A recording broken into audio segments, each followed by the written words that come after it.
예, 오늘 로마서 13장 1절에서 7절 말씀 중심으로 해서 하나님께서 정하신 모든 권세, 하나님께서 정하신 모든 권세, 우리 한번 따라 합시다. 하나님께서 정하신 모든 권세, 예, 세상에 권세가 많습니다. 예, 각 나라를 이렇게 다스리는 그런 권세도 있고, 쉽게 말씀을 드리면은 이제 우리나라 같은 경우에는 대통령이 되겠죠, 그죠? 최고 통수권자도 이렇게 말을 하잖아요. 책임도 가장 큰 그런 책임이 가장 큰, 그야말로 그렇게 생각할 수가 있겠죠. 우리나라에서 가장 큰 책임이 큰 통수권자, 권세자, 그렇게 우리가 생각하면 될 것 같습니다. 자, 우리가 참 요즘에 우리가 웨스트민스터 신앙 고백사를 우리가 총 이제 33장으로 구성이 되어 있는 이 웨스트민스터 신앙 고백서를 우리가 공부를 하면서 참 좋은 거는 아주 전체적인 어떤 지역적이고 그저 한쪽 이렇게 치우치고 지역적인 그런 곳에 우리가 딱 이렇게 그냥 관심을 두고 그것만을 우리가 배우는 것이 아니고, 여러분, 우리 하나님은 광대하신 하나님이고 크신 하나님이지 않습니까? 그러다 보니까 전체 우리가 그 하나님의 넓은 그 세계를 우리가 한번 이렇게 조망해 보는 것 같아요, 마치. 그러니까 심지어는 여러분 이 세상뿐만이 아니잖아요. 우리 인간의 눈으로 볼 때는 이 세상이 다인 걸로 여기고, 이 세상이 또 사실 얼마나 넓고 큽니까, 그죠? 근데 심지어는 이 세상뿐만이 아니고 영혼을 배우잖아요, 우리가, 그죠? 왜냐하면 하나님은 영원하신 분이기 때문에 우리가 하나님을 배운다고 하는 것, 하나님을 섬긴다라고 하는 것은, 하나님을 믿는다라고 하는 것은 우리가 영혼의 견지에서, 그죠? 영원부터 영원까지. 우리 하나님이 영원하신 하나님이시고 영원부터 영원까지 존재하신 하나님이기 때문에 우리가 그 하나님을 믿기 때문에 그저 보이는 이 세상만 우리가 믿는 것도 아니고, 보이는 이 세상만 우리가 추구하는 것도 아니고, 그 하나님을 우리가 닮아가기 때문에, 그 하나님의 형상을 입었기 때문에 우리는 영혼을 우리가 사모하잖아요. 영혼을 우리가 추구하잖아요. 그러니까 참 우리가 이런 성경에 있는 이 모든, 그죠? 어느 한 곳에만 그저 집중을 해서 오로지 거기에만 그것만 관심을 두고 하는 것이 아니고, 우리가 영원하신 하나님을 섬기는 까닭에 이미 웨스트민스터 신앙 고백서에서 쭉 이렇게 그 순서에 나와 있는 것처럼 성경에서부터 출발을 해서 우리가 마지막에는 이제 최후 심판까지 우리가 배우게 되는 거거든요. 그 중에 오늘 이제 몇 장입니까? 오늘 23장이잖아요. 그죠? 23장. 제목이 뭡니까? 우리 23장의 제목이 국가위정자잖아요. 국가위정자. 그러니까 이 위정자라고 하는 말을 우리가 공직자, 이렇게 우리가 거기 이제 각 조항에 표해 있는 것처럼 공직자, 이렇게 우리가 이제 번역을 하면 되겠습니다. 국가, 공직자, 위정자. 왜 그랬죠? 어느 나라 사람이든지 어느 나라 시민이든지 나라가 있잖아요, 그죠? 나라가 있습니다. 이 나라를 우리가, 나라라고 하는 제도를 우리가 어떻게 생각을 해야 될지, 어떻게 우리가 자리매김을 하고 이 나라와의 관계를 교회가 어떻게 관계 설정을 해야 될지에 관한 문제인 것이죠. 그죠? 그러니까 여러분, 하기는 그래요. 이미 우리가 구약 성경에서부터 이스라엘이라고 하는 나라가 있었잖아요. 그죠? 이스라엘이라고 하는 나라가 있었단 말이죠. 비단 우리가 이스라엘이라고 하는 나라뿐만이 아니라 우리가 그 이전에도 이미 창세기 11장이잖아요. 그죠? 아브라함이 소개되기 바로 전에 창세기 11장에 보면 무슨 사건이 나오죠? 바벨탑 사건이 나오거든요. 그러니까 우리가 거기에서부터 이미 여러 민족이 흩어지잖아요. 바벨이라고 하는 의미가 흩어지다, 이런 뜻인데, 그 바벨탑 사건에서부터 그 전에는 인류가 그저 하나로 이렇게 하나로 뭉쳐 있던 그런 인류가 바벨탑 사건을 이제 시작을 해서 흩어지게 되잖아요. 그죠? 온 세계로 흩어지게 되잖아요.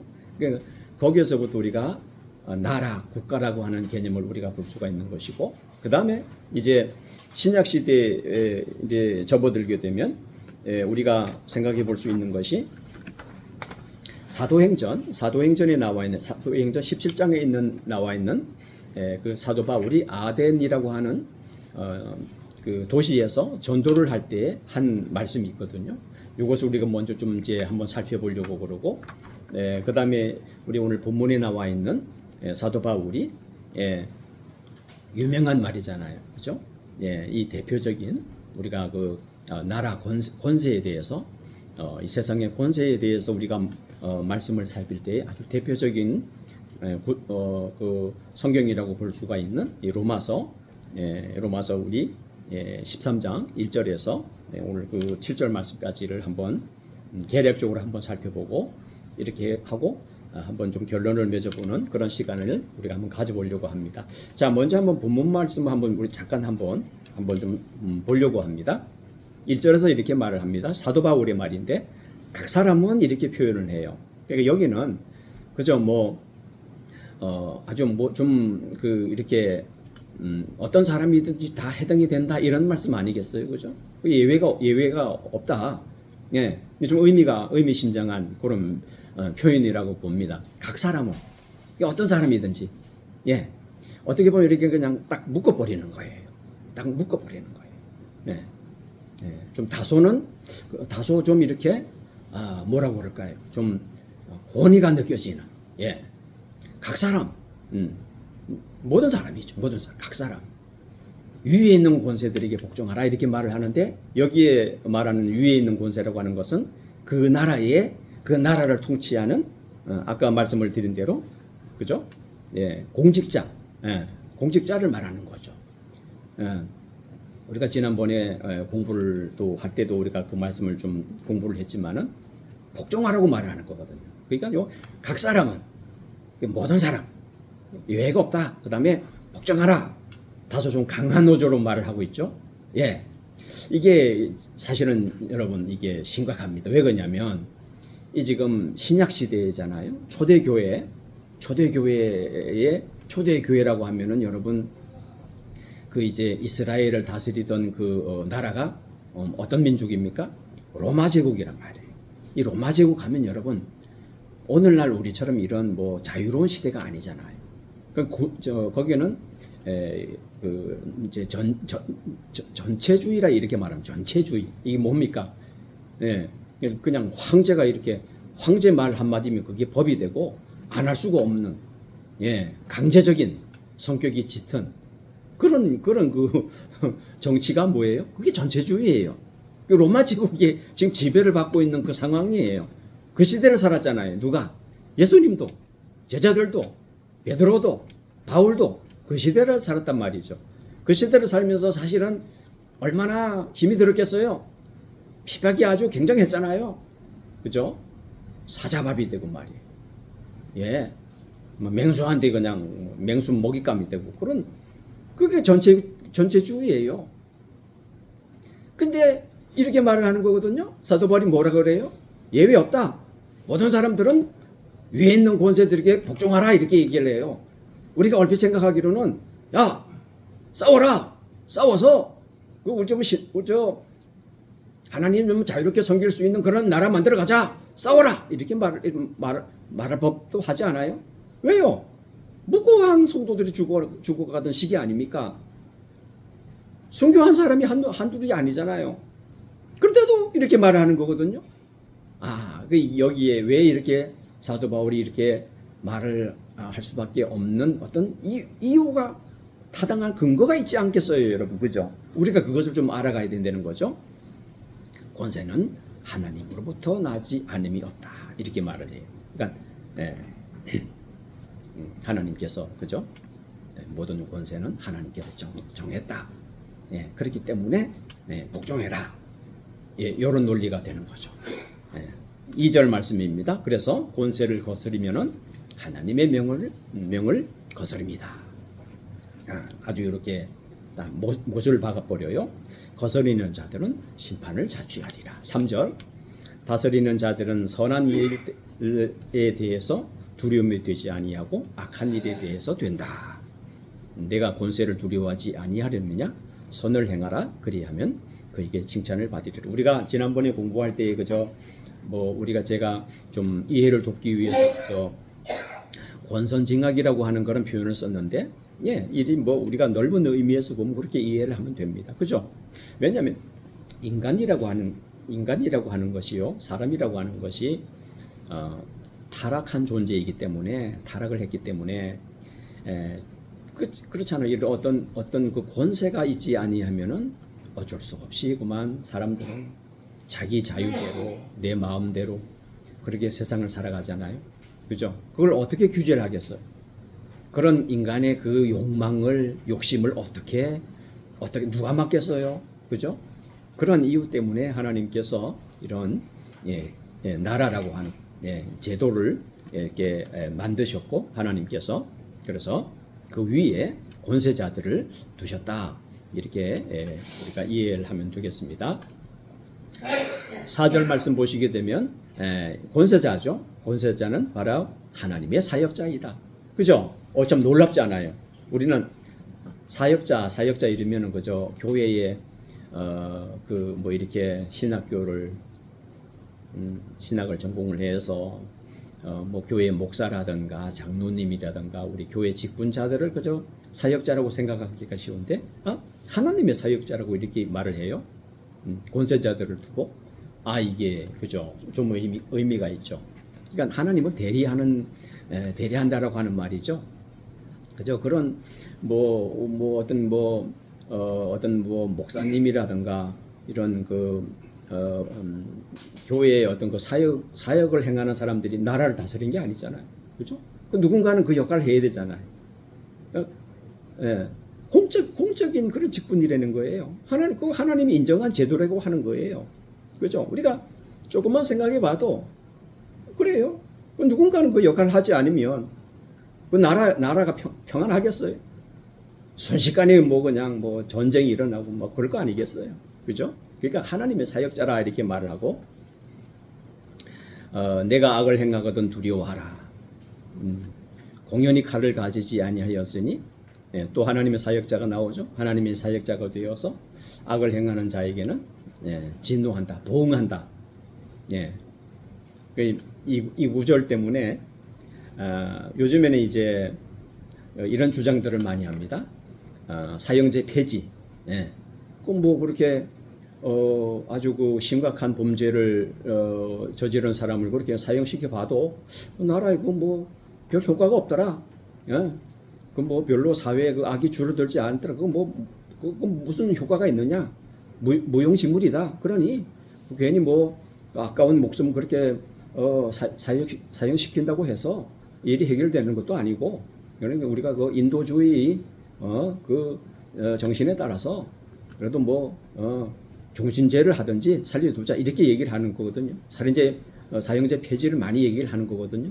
그런데 이제 물론 우리 믿는 분들 중에도 그렇게 주장하시는 분들이 있고요. 또 다른 반대편에서는 아니다. 그거는 성경의 원리는 이미 구약 성경에서부터 피를 흘린 자는 그죠? 살인한 사람이죠. 살인한 사람은 피를 또 흘려야 된다. 그런 원리에 따라 그 사형제 폐지하면 안 된다. 또 이렇게 주장하는 분들이 있습니다. 보세요. 진노하심을 따라 보응하는 사람. 보응이 뭐죠? 응분의 책임을 지우는 거잖아요. 그죠? 그래서 사형제가 있는 거거든요. 5절에 그러므로 복종하지 아니할 수 없다. 진노 때문에 할 것이 아니고 양심을 따라 할 것이라. 그 다음에 이제 세금 문제가 나옵니다. 조세 문제, 또 관세, 그렇게 우리가 지난번에 이 부분에 대해서는 우리가 좀 공부를 했으니까, 자, 그래서 우리가 한번 말씀을 드린 대로 우리가 창세기 창세기 바벨탑 사건에서 이제 어떤 일들이 있었는지를 한번 먼저 좀 살펴보려고 합니다. 창세기 11장인데요. 창세기 11장 제가 1절에서부터 9절 말씀까지를 한번 읽어보겠습니다. 온 땅의 언어가 하나요 말이 하나였더라. 이에 그들이 동방으로 옮기다가 시날 평지를 만나 거기 거류하며 서로 말하되 자 벽돌을 만들어 견고히 굽자 하고 이에 벽돌로 돌을 대신하며 역청으로 진흙을 대신하고 또 말하되 자 성읍과 탑을 건설하여 그 탑 꼭대기를 하늘에 닿게 하여 우리 이름을 내고 온 지면에 자 요거죠. 온 지면에 흩어짐을 면하자. 흩어지지 않으려고 했습니다. 5절에 여호와께서 사람들이 건설하는 그 성읍과 탑을 보려고 내려오셨더라. 6절 여호와께서 이르시되 이 무리가 한 족속이고 언어도 하나이므로 이같이 시작하였으니 이후로는 그 하고자 하는 일을 막을 수 없으리로다. 7절 자 우리가 내려가서 거기서 그들의 언어를 혼잡하게 하여 그들이 서로 알아듣지 못하게 하자 하시고 여호와께서 거기서 그들을 온 그죠? 8절에 여호와께서 거기서 그들을 온 지면에 흩으셨으므로 그들이 그 도시를 건설하기를 그쳤더라. 9절 그러므로 그 이름을 바벨이라 하니 이는 여호와께서 거기서 온 땅의 언어를 혼잡하게 하셨음이니라. 여호와께서 거기서 그들을 온 지면에 흩으셨더라. 이렇게 온 지면에 흩으시게 되니까 뿔뿔이 이제 그죠? 뭐 우리가 뭐 쉽게 생각하면 이렇게 아시아로 뭐 유럽으로 아프리카로 이렇게 막 흩어졌겠죠, 그죠? 뭐 흩어지게 되니까 그 정착한 그곳에 나라가 세워지겠죠. 우리가 넓게 보면은 그죠? 물론 뭐 오늘날의 그런 나라 그런 개념은 아니겠습니다만 어쨌든 간에 그렇게 자기들끼리 이렇게 흩어져서 온 지면 온 세상이 흩어져서 오늘날에 이렇게 자꾸 이제 그 자리를 잡게 되고 해서 오늘날의 그런 이제 나라들이 다 이렇게 뭐 아시아라든가 그죠? 온 대륙으로 이렇게 흩어진 것 아니겠습니까? 그죠? 이게 하나님께서 그리 하셨구나, 그죠? 흩어지게 하셨구나, 라고 하는 것을 우리가 볼 수가 있고요. 그 다음에 사도행전에 소개되고 있는 17장, 사도행전 17장, 이제 바울이 아덴이라고 하는 그 도시에서 전도할 때 이런 말을 합니다. 17장 22절에서 31절 말씀까지를 보겠습니다. 22절에 이렇게 말합니다. 바울이 아레오바고 가운데 서서 말하되 아덴 사람들아 너희를 보니 범사에 종교심이 많도다. 내가 두루 다니며 너희가 위하는 것들을 보다가 알지 못하는 신에게라고 새긴 단도 보았으니 그런즉 너희가 알지 못하고 위하는 그것을 내가 너희에게 알게 하리라. 우주와 그 가운데 있는 만물을 지으신 하나님께서는 자 24절이죠. 우주 그 가운데 있는 만물을 지으신 하나님께서는 천지의 주제시니 손으로 지은 전이 계시지 아니하시고 또 무엇이 부족한 것처럼 사람의 손으로 섬김을 받으시는 것이 아니니 이는 만민에게 생명과 호흡과 만물을 친히 주시는 이심이라. 26절입니다. 인류의 모든 족속을 한 혈통으로 만드사 그 다음에 온 땅에 살게 하시고 그들의 연대를 정하시며 거주의 경계를 한정하셨으니 이는 사람으로 혹 하나님을 더듬어 찾아 발견하게 하려 하심이로되 그는 우리 각 사람에게서 멀리 계시지 아니하도다. 28절 우리가 그를 힘입어 살며 기동하며 존재하느니라. 너희 시인 중 어떤 사람들의 말과 같이 우리가 그의 소생이라 하니 29절 이와 같이 하나님의 소생이 되었은즉 하나님을 금이나 은이나 돌에다 사람의 기술과 고안으로 새긴 것들과 같이 여길 것이 아니니라. 이렇게 이제 말을 합니다. 여기서 그렇게 말을 하죠. 인류의 모든 족속을 한 혈통으로 만드셨죠. 그리고 온 땅에 살게 하시고 무슨 성경이 생각이 납니까? 방금 전에 읽었던 창세기 11장 말씀이 생각나지, 그죠? 온 땅에 살게 하시고 그들의 연대도 정하시고 정했다고 말해요. 연대도 정하고 거주의 경계도 한정하셨다. 이렇게 말을 하잖아요. 자, 그러니까 하나님께서 사람을 만드시고 세상을 만드시고 창세기 11장 이전까지는 그저 이렇게 온 그 세계로 이렇게 뭐 아직까지는 그때 당시만 해도 흩어지지 않았다고 우리가 생각할 수가 있겠죠. 근데 그 바벨탑 사건으로 해서 이제 막 언어가 생기고, 예, 언어를 혼잡게 하셔가지고 이렇게 각국으로 이제 흩어졌다고 우리가 이렇게 이제 볼 수가 있는 것이죠. 자, 그래서 자, 우리가 이 나라라고 생각을 할 때에 이게 하나님에 의해서 이렇게 만들어지고, 그죠? 그 다음에 여기 사도 바울의 말처럼 경계도 하나님이 정하시고 거주처도 하나님 정하시고 우리가 그렇게 볼 수밖에 없는 것이죠. 그렇죠?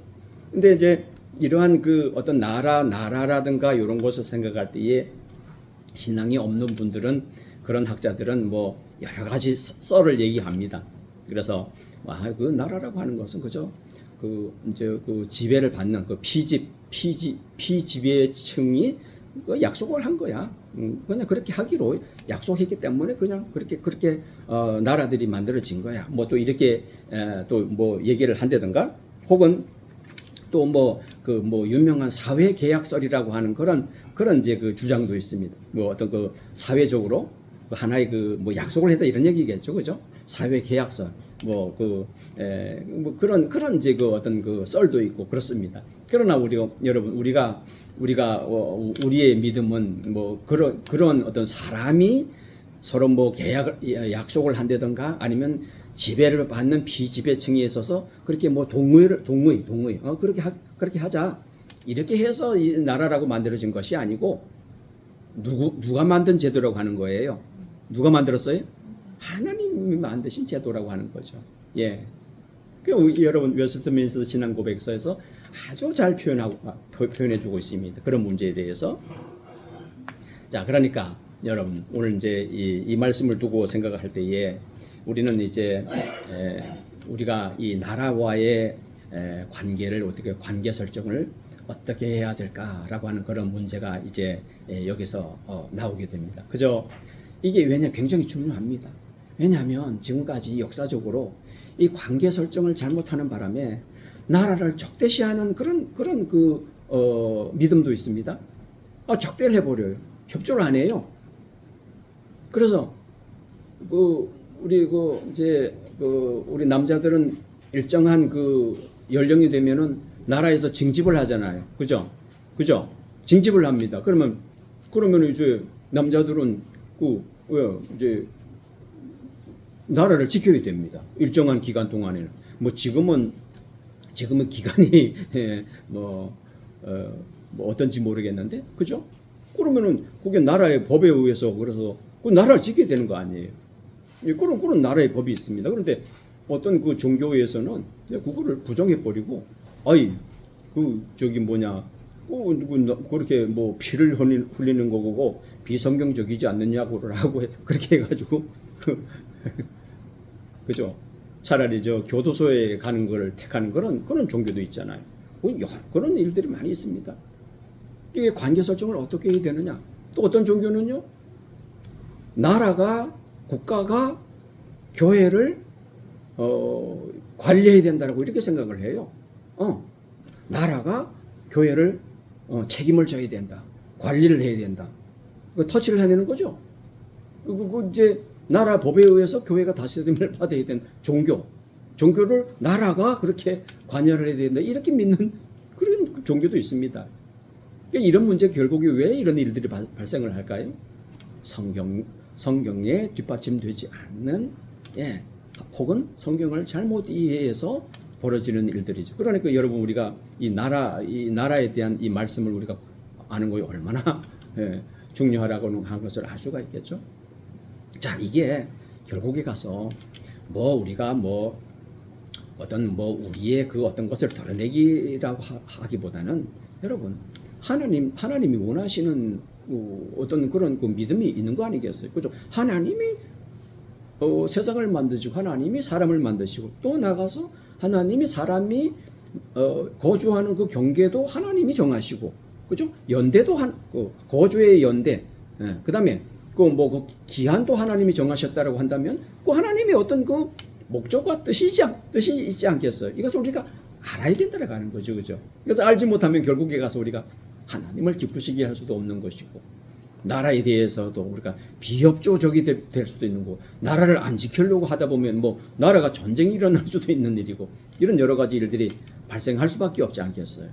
그러니 우리가 이 말씀 좀 하나 한 구절을 이 나라와의 관계 설정을 우리가 넓게 보면, 종교는 어떻게 나라와의 관계 설정을 해야 되고, 나는 어떤 자세를 가지고 이 나라에 대해서 뭐 예를 들어서 우리 또 뭐 나라와 민족을 위해서 가끔가다 기도를 합니다만, 우리가 어떻게 기도를 해야 될 것인지, 그 다음에 오늘 여기 로마서 여기 13장에 나와 있는 말씀대로 우리 직접적으로 우리에는 이런 문제가 있잖아요. 무슨 문제가 있어요? 세금 문제가 있잖아요. 그죠? 세금 문제. 우리는 뭐 세금 문제, 그 세금 안 내도 되는 건지, 예? 그렇잖아요. 우리가 얼마 전까지만 해도요, 우리나라 목사님들이 그 세금을 안 내드렸습니다. 그럼 면제가 되었던 건지, 뭐 아마도 그랬겠죠, 그죠? 면제가 되니까 그런 조항이 없으니까 목사님들이 종교인세 그걸 안 냈겠죠, 그죠? 근데 어떤 목사님들은 자발적으로 몇 해 전에 거기에 이제 조항이 신설이 됐어요. 그래서 종교인세가 이제 신설이 되는 바람에 그 무렵에 어떤 목사님들은 자발적으로, 뭐 나라에서 그렇게 뭐 하라고 하기 전에 자발적으로 내신 분들도 있습니다. 근데 또 반면에 어떤 목사님들은 그건 성직자들, 예를 들면 목사님들은 그건 노동이 아니야. 그거 왜 노동이야? 뭐 이렇게 이런 논리를 가지고 뭐 아마도 아직까지도 그 세금을 안 내는 목사님들이 있는 줄로 알아요. 이 직접적인 문제거든요, 여러분. 이런 문제들, 어떤 병력의 의무라든가 세금의 문제라든가 직접적으로 우리하고 관계가 되는 거거든요. 그러니까 여러분, 우리 이 나라와의 설정을 좀 어떻게 하는 것이 정말 하나님이 기뻐하시는 일이고, 어떤 것이 정말 우리의 의무인지 아니면은 의무 밖의 일인지를 우리가 이거 하나하나 잘 따져서, 구체적으로 따져서 우리가 배워야 될 그런 귀한 그 일들이라고 하는 거죠. 여러분, 이제 웨스트민스터 신앙 고백이 한참 이렇게 작성될 그 무렵에, 이건 영국이라고 하는 나라잖아요. 그때가 이제 종교개혁 시대입니다. 근데 영국이라고 하는 나라가 그 무렵에는 이제 영국 그 성공회라 그래가지고 일종의 국가 종교입니다. 국가 종교. 그러니까 나라에서 승인하고 공적인 그런 그 종교가 이제 성공회라고 하는, 그건 뭐 사실은 어떤 덜 개혁된 그런 종교라고 보면 돼. 덜 개혁된 교회.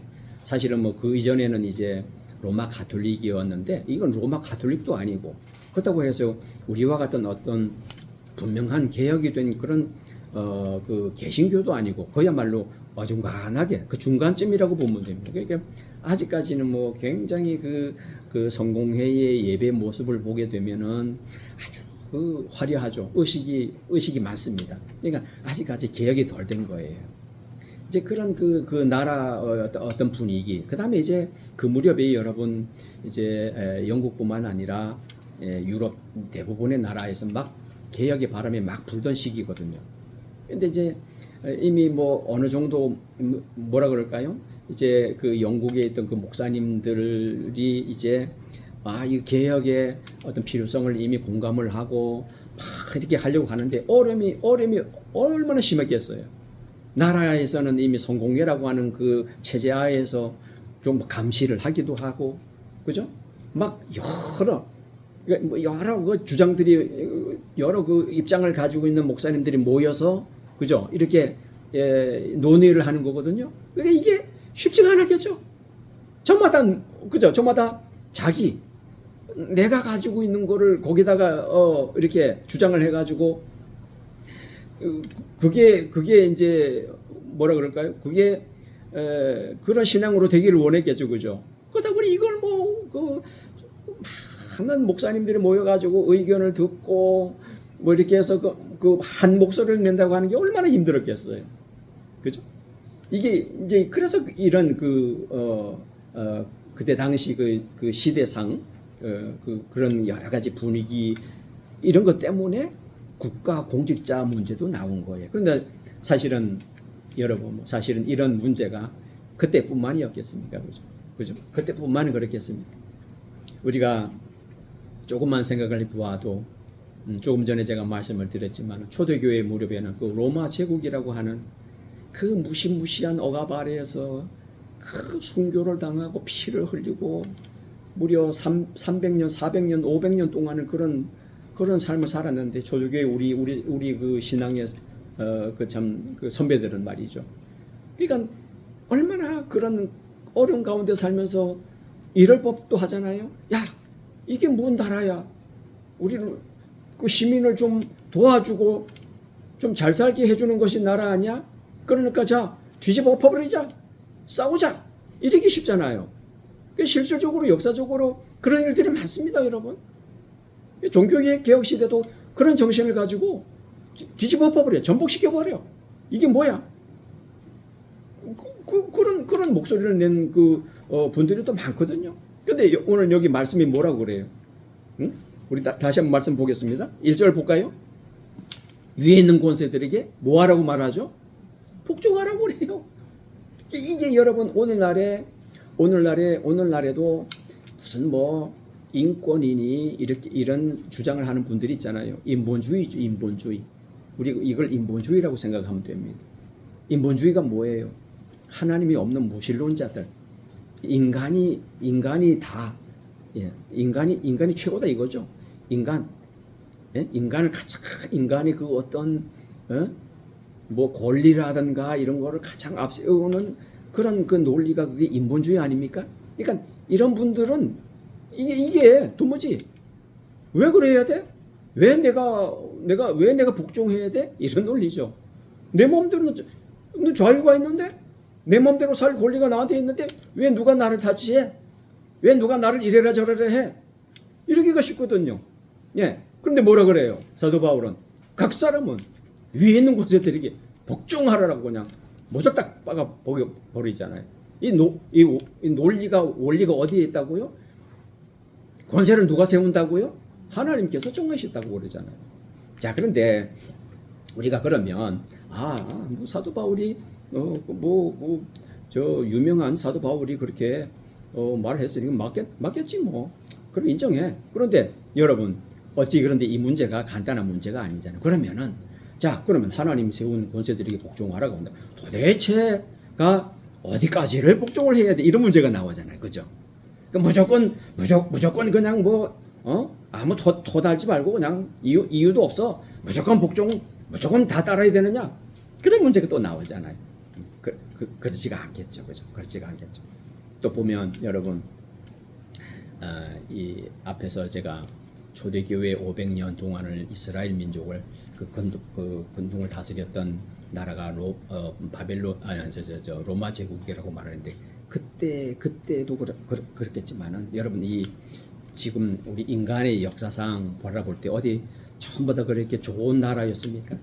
그죠? 전부 다 지금으로 말하면 그렇게 자유로운 민주주의 세계에 있는 모든 나라에 다 그런 것도 아니잖아요. 엄연히 우리 민족도 북한의 그 그죠? 우리가 말하는 그걸 보고 이제 전체주의라 그러면 공산국가가 그거잖아요. 그죠? 여러분 러시아가 좀 과거 구소련이었던 러시아가 많이 좀 이렇게 체제가 많이 변했다고 하지만 아직까지 그 나라가 우리와 같은 그런 자유로운 민족 나라도 아니고 그런 체제도 아니잖아요. 그러면 도대체가 그 북한 정권을 그렇게 저렇게 그냥 억압하고 말이죠. 자유도 없게 저렇게 만들어 버리는 그 북한 정권을 그럼 우리가 인정을 해야 돼? 이런 문제가 나오잖아요. 이런 문제를 여러분 오늘 이 시간에 제가 다 우리가 말씀드릴 수는 없지만은 이런 문제들을 우리가 좀 하나하나 우리가 정립을 시켜 나가야 됩니다. 그래야 왜 내가 이 나라를 위해서 기도를 해야 되고 이 나라에 대해서는 내가 어떻게 애국을 해야 되고 세금을 내가 내야 될 것인지 아니면 세금이 정말 아까운 것인지 그렇게 생각하는 사람들 많습니다. 실제로 또 이게 정말 어느 정도 좀 세금을 내시는 분들 입장에서는 정말 이게 현실적인 문제거든요. 이건 내가 내야 돼? 이거 뭐야 이게? 이 불공평하지 않아? 또 이런 생각을 할 수도 있는 거거든요. 또 어떻게 생각하면 그래도 이거는 이거는 내가 해야 돼, 의무야, 책임이야, 또 이렇게 생각하시는 분들도 있고, 이런 여러 가지 우리가 문제가 직접적으로 연결이 되어야 되기 때문에 이런 문제를 우리가 시간이 될 때마다 좀 하나씩 우리가 좀 정립을 시켜 나가야 될 것이고, 자, 우리가 이제 말씀의 좀 결론을 좀 맺으려고 하는데, 자, 우리는 이제 하나님께서 정하신 바라라고 하는 말씀을 통해서 그러면 우리가 이 나라에 대해서 관계 설정을 해야 되는데, 하나님께서 원하시는 모습은 무엇인가를 우리가 하나하나 배워 나가야 되고, 우리로서는 아닌 게 아니라 각 교회들이 그 시대를 사는 하나님의 자녀들이 다른 건 몰라도 그 시대를 위한 그 민족과 나라를 위해서는 우리가 관심을 가져야 될 것이고 기도하는 것이 마땅하다. 예, 우리가 뭐 애국 정도는까지는 아니겠지만, 그러면은 우리 믿는 사람들이 애국할 수 있는 길은 무엇인가를 우리도 한번 생각을 해봐야 되고, 더 나아가서 여러분, 우리나라로서는 그 뭐 서울에 있는 그 유명한 그런 교회 그 목사님 그렇게 뭐 그런 운동을 벌이잖아요. 그것이 맞나? 성경적으로? 아니면 그것이 타당하지 않나? 비성경적이냐? 아니면 성경적이냐? 이걸 우리가 알아야 돼요. 공부를 해야 돼요. 이거는 뭐 누구 말을 들어서 우리가 해서도 안 돼요. 그 누구의 말 듣고 하는 게 아니라 성경적으로 과연 하나님은 어떻게 하나님 어떻게 어떤 걸 기뻐하시느냐? 그걸 좀 알아야 된다라고 하는 그런 문제까지 나가는 것이고요. 그 다음에 이제 더 구체적으로 우리가 생각을 한다 그러면, 비단 나라를 뭐 통치하는 이런 위정자, 공직자뿐만 아니라 이게 또 넓은 의미에 있어서는, 왜냐하면 우리가 지난번에 10계명 중에서 부모를 공경하라고 하는 그 의미가 넓은 의미에서는 위아래 다 관계된다고 우리가 배웠잖아요. 가정에서는 부모 공경, 그죠? 그게 이제 넓은 의미 확대되면은, 나라로 확대되면 위에 있는 권세자들한테 오늘 사도 바울이 말한 것처럼 복종하는 그런 논리가 이미 10계명이었었다나, 그죠? 넓은 의미에서 이게 이미 질서의 하나님이시기 때문에 하나님이 이렇게 질서 있게 세상을 운행하시는구나. 자, 넓은 의미에서 볼 때 하나님이 세상을 어떻게 하나님 세상을 다스리잖아요. 눈에 보이지 않는 하나님이 어떻게 세상을 다스려요? 눈에 보이는 사람을 통해서 세상을 다스리겠죠. 그런 다스림, 그런 권세가 없다라고 하면은 이 세상은 지탱하기도 힘들 것이고 지금까지 이루어지도 못했을 것이고, 하나님의 뜻이 이 땅에서 이루어지지가 않겠죠. 하나님의 뜻이 어떤 데서 이 땅에 이루어져요? 보이지 않는 하나님, 뭐 천사를 보내서 그 일을 하실까요? 아니잖아요. 사람을 통해서 국가의 영역이 있고, 그죠? 교회의 영역이 있고, 그 다음에 우리가 앞으로 공부하겠지만, 그렇다고 하더라도 국가라고 하는 것이 교회를 침범할 수는 없는 거거든요. 교회는 엄연히 교회로서의 고유한 권한이에요. 아무도 침범 못합니다. 심지어 하나님께서 세우신 권세지만은 교회에 대해서는 뭐 이렇게 저렇다. 이제 오늘 사항까지가 있습니다만, 그 나가 보면 예를 들어 세례와 성찬과 하는 이런 문제에 대해서 절대 타지 못합니다. 그런 원리가 분명히 있고, 그러니까 어디까지 이렇게 서로 그 책임이 어디까지이고 어디까지가 책임이 아니고, 이런 관계도 분명히 정해진다라고 하는 것을 볼 수가 있고, 마지막으로 우리가 이 말씀을 두고 볼 때 우리가 참 지난번에도 우리가 잠깐 그런 좀 언급을 했습니다만, 하나님의 주권이죠. 하나님의 주권이죠. 왜? 우리가 바라볼 때 믿음이 없는 불신앙의 눈으로 세상을 바라보면 그게 얼마나 그죠? 부럽겠어요. 인간의 눈으로 바라볼 때 그 권세를 가지고 말이죠. 그래서 그 많은 분들이 그런 명예를 얻기 위해서 막 이렇게 정치인이 되려고 하잖아요. 정권을 잡으려고 하잖아요.